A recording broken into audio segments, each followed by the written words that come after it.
some of them are easy to drive and fire, and some of them can be absolute monsters. It's a machine. I'm fascinated by machines. If it's broken, I'll fix it and then move on to the next one. Well, you can see everything working. You can see everything working. It's that simple power of steam. It's just an awesome thing that hot water can make one of these things actually move. It's still fascinating how it actually manages to do it. I've actually had no interest in driving and firing them. I prefer to be working on mechanics, sorting them out and making them work. So what's probably going to be the biggest problem is personnel to operate them, because there's still a reasonable supply of parts, and being fairly basic machinery, you know, obviously given enough money, any part can be made again. So that's not really a consideration, but it's mainly manpower. I think is going to be its eventual downfall. You know, crews and people with enough experience to be able to maintain them, because it's a major battle to get young people interested.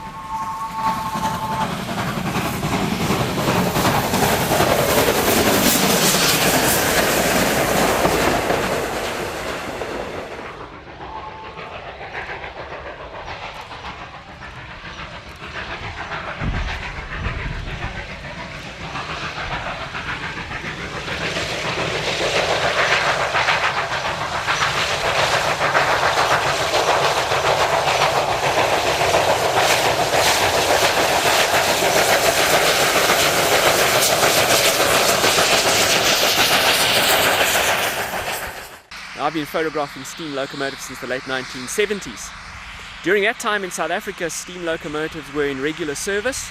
You didn't have to go far to find one, and in fact there were about 2,000 steam locomotives in service with the South African railways.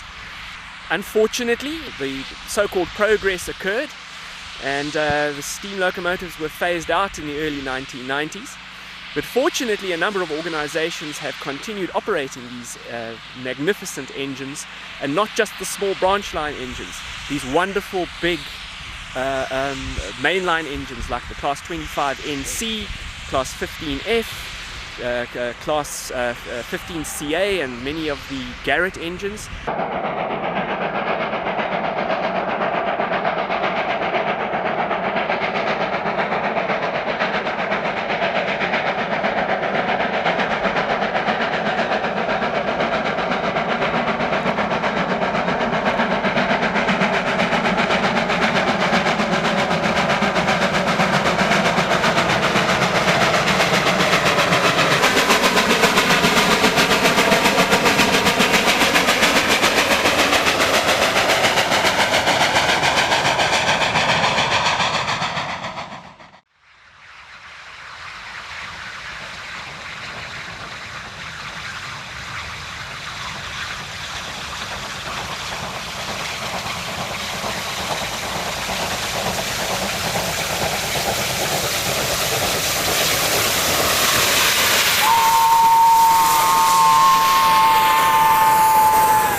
obviously you have to have a train in the right location, and then you have to have the right light. The time of day that is best for steam photography is usually early morning or late afternoon when the sun is low. Additionally, you need cold conditions so that the steam exhaust can condense and form beautiful trails of steam in the air behind the locomotive. This lends an almost abstract element to steam photography because the smoke itself changes from second to second. And in fact, no two photographers standing taking the same scene will record exactly the same steam exhaust.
The photography itself is not that difficult.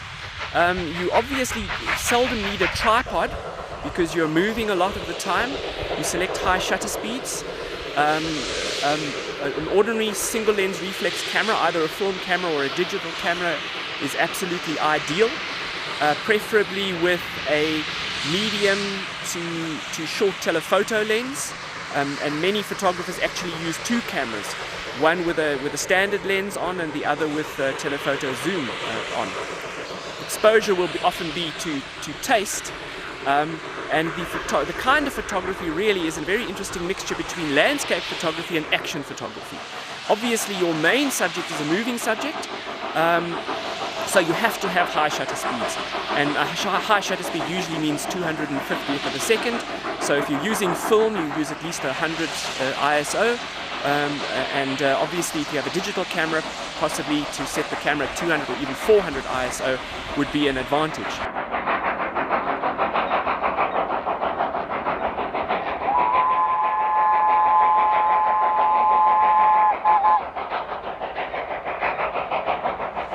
Reefsteamers was established in 1992 At that time, steam was ending at Germiston, which was one of the largest steam depots in the country. And a group of like-minded enthusiasts got together and thought they needed to do something to preserve the steam operation in Germiston. They were mainly inspired by the British scene, where you had people like Richard Hamilton and Phil Braithwaite and Phil Ragg, who were expats from the UK, who did a lot of there. And then you had guys like Piet Steenkamp and guys from the Spoornet who were also in love with steam. So the main aim was to keep something alive in Germiston of what had happened here.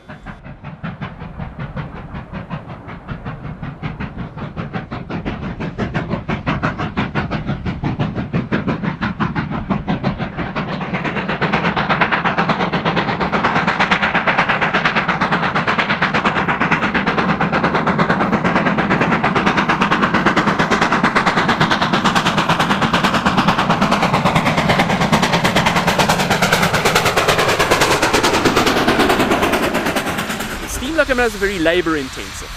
It is said that if a steam locomotive goes wrong, it takes 1 minute to find the fault and 24 hours to fix it, whereas with if a diesel or electric locomotive goes wrong, it takes 24 hours to find the fault and 1 minute to fix it. And these are low-tech engines. They require a crew of at least 2, as the fireman is responsible for the maintenance of the fire in the grate, as well as the levels of water in the boiler. This is a full-time job. The driver, on the other hand, is obviously responsible for the actual operation of the engine. They're not always easy to operate. It is really quite old technology. The basic principles used by Stevenson in the early 1800s still apply. They've only really been refined. And driving a steam engine is something I've never done, but that I'm told is an art. Many of the drivers describe developing a relationship with their engines and describing them as almost living beings. And many will prefer certain engines because they believe that their performance characteristics, the ease of operating is better than other engines.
the engines that the drivers really liked tended to be the big mainline engines, like the Class 25 NCs, the 15Fs. These particular engines were mechanically fired. The grates were too big just to shovel coal in, so they had huge Archimedes screw arrangements that fed coal into the fire, and then an arrangement of steam jets that distributed the coal through the actual grate. The drivers also very much liked the engine that was probably the most numerous, the Class 19D, which was a branch line engine seen on most of the branch lines in South Africa. Unlike the big engines, it was hand fired, but most of the drivers who worked these engines really loved them. The big passenger engines, like the Pacifics, like the Class 16Es, that really very few were ever built, but they were built for high-speed operation, and they didn't have a lot of traction because they just had three sets of driving wheels. But some of them were capable of very high speed, which is quite remarkable on the South African railways, which in world terms is a narrow gauge railway. South African lines main lines are 3-foot 6-inch gauge, as opposed to 4-foot 8.5 for most of the rest of the world. These Class 16Es in particular had 6-foot driving wheels and could easily reach speeds of 17 miles an hour on the 3-foot 6-inch gauge track, 120 kilometers.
Passengers off. Oh, the passengers should walk up here.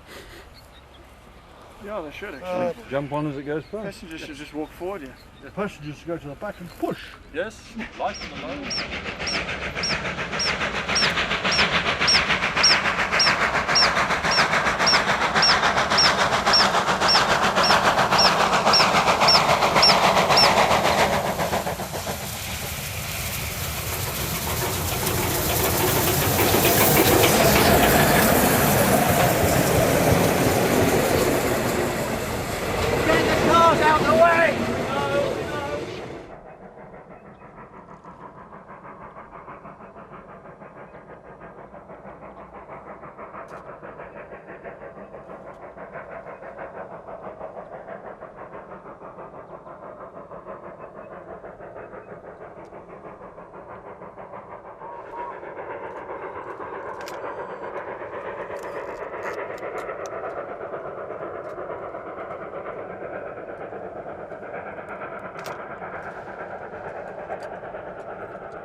Germiston was the sort of last home of the 15Fs, and 3472, the 25, was also an ex-Germiston loco that became available to us. So yeah, basically the collection we've got was what became available and practical to use and restore. For future generations, whatever, and enjoy seeing them in steam, seeing them running trains for the public. And so just try and keep them working. Well, you watch them moving up and down, you watch them go past, you can always follow them by car or whatever, go and chase them on the railway lines.